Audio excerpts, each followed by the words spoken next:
Shalom saudaraku, kita berjumpa kembali dalam Sapaan Gembala GKI. Saya Pendeta Luther Tarlim Samara dari GKI Channel Sakse. Mari kita awali Sapaan Gembala ini dengan berdoa. Ya Tuhan Allah Bapa kami, sungguh kami bersyukur kepadamu untuk hari yang indah ini, di mana Tuhan mempertemukan kami dalam Sapaan Gembala GKI. Kami hendak membaca Alkitab dan mendengarkan sabdamu. Bersabdalah bagi kami ya Bapa. Kami berdoa di dalam nama Tuhan Yesus Kristus. Amin. Saudara-saudara, mari kita membuka Alkitab kita dari kitab Nabi Yesaya pasal 40 ayat 29. Dia yang memberi kekuatan kepada yang lelah dan menambah semangat kepada yang tiada berdaya. Tema kita hari ini adalah antusias. Saudara-saudara, survei yang dilakukan terhadap 200 pemimpin nasional di Amerika menyatakan bahwa yang menjadikan seseorang itu sukses karena 80% adalah antusiasme atau semangat yang bergelora. Menurut buku yang berjudul Survival Skill yang ditulis oleh Stan Toller dan Glenn, kata antusias atau enthusiasm berasal dari dua kata yang artinya di dalam Tuhan. Seseorang yang memiliki enthusiasm adalah seseorang yang yakin bahwa Tuhan dan karyanya ada di dalam dirinya. Oleh karena itulah dia menjadi orang yang bergairah. Dia memiliki energi yang luar biasa karena dia yakin Tuhan ada di dalam dirinya, berkarya dan memberi energi kepadanya. Jadi entusiasme atau di dalam Allah memiliki arti kita menyerahkan diri kita untuk dikuasai dan dipimpin oleh Allah. Kehidupan yang dibangun setiap hari di dalam Allah akan memberikan bahan bakar kehidupan di dalam hidup kita. Itulah mengapa dalam Amsal 18 ayat 14 dikatakan, orang yang bersemangat dapat menanggung penderitaannya, tetapi siapa akan memulihkan semangat yang patah?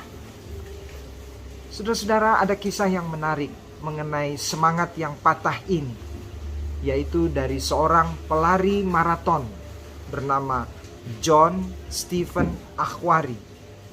Inilah sekelumit peristiwa yang terjadi di Mexico City sekitar 40 tahun lebih. Saat itu Meksiko menjadi tuan rumah Olimpiade yang ke-19. Nah, adalah John Stephen Akhwari, pria kelahiran pada 1938 di Tanzania, membuat catatan penting yang akan dikenang sepanjang masa. Saat bendera dikibarkan, saat lomba baru dimulai beberapa saat, Akhwari telah terhadang cedera. Pria berkulit hitam itu terjatuh yang menyebabkan ia terluka parah. Akhwari mengalami lepas engsel pada sendi lututnya. Tentu saja dia mengalami sakit yang luar biasa. Rasa nyeri yang bersarang di lututnya itu menyebabkan ia sepertinya tidak dapat melanjutkan perlombaan di Olimpiade itu. Pihak panitia pun menyarankan agar ia mengundurkan diri dari lomba. Tetapi Akhwari malah memutuskan untuk terus berlari dan melanjutkan perlombaan. Sambil berusaha mengatasi rasa nyerinya, ia berusaha mencapai garis finish. Setelah usai, Akhwari ditanya oleh wartawan, mengapa ia terus berlari? Akhwari menjawab sederhana, negaraku tidak mengirim aku sejauh 5.000 mil ke Mexico City ini untuk memulai perlombaan. Mereka mengirimku untuk menyelesaikannya. Nah, itulah kisah inspiratif dari John Stephen Akhwari yang karena semangatnya yang tinggi, ia mengatasi rasa nyeri, rasa sakit. Saudara-saudara, orang yang kehilangan semangat itu dapat digambarkan seumpama sayap-sayap patah pada seekor burung yang membuatnya tidak bisa terbang tinggi ke awan. Saudara, sadarkah kita bahwa antusiasme yang ada di dalam hati kita itu mempengaruhi kita dalam memandang sesuatu?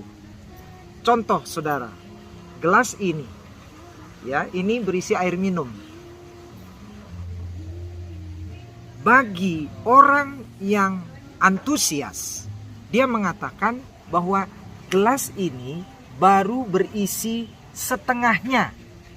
Tetapi bagi orang yang tidak memiliki antusias, dia mengatakan bahwa air dalam gelas ini sudah habis setengahnya.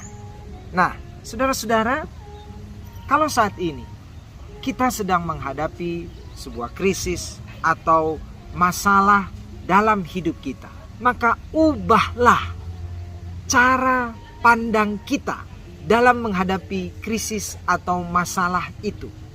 Kalau kita memiliki antusias, tentu saja kita harus memandang bahwa krisis atau masalah yang kita hadapi adalah cara Tuhan dalam membentuk hidup kita, dalam membuat kita menjadi pribadi yang lebih baik.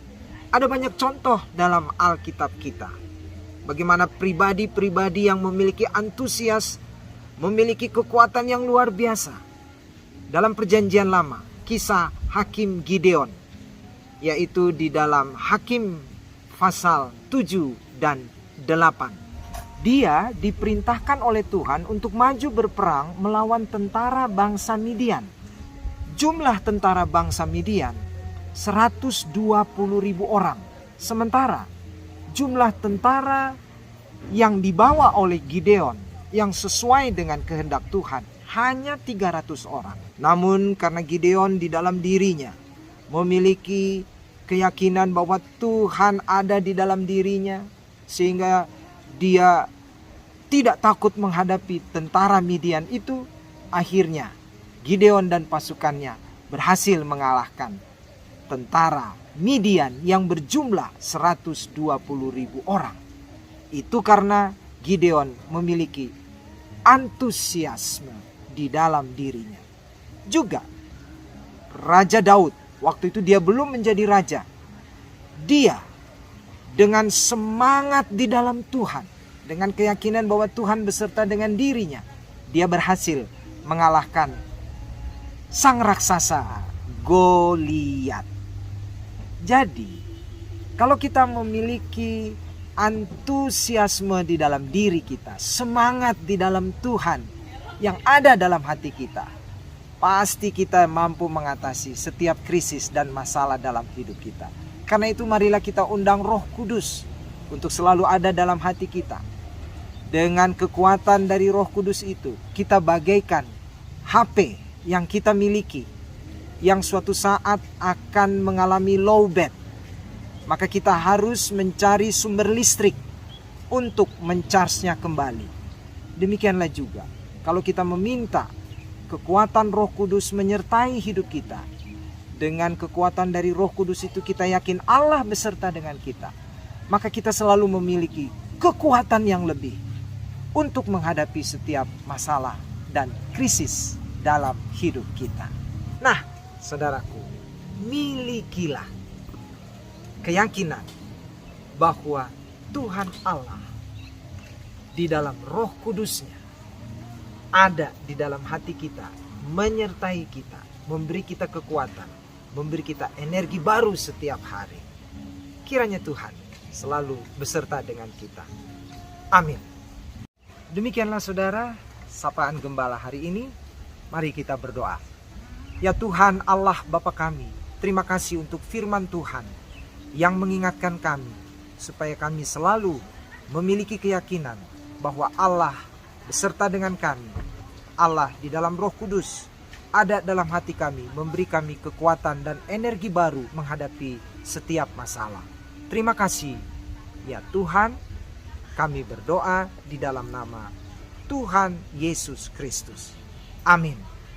Saudaraku, sampai jumpa dalam sapaan gembala GKI berikutnya. Shalom.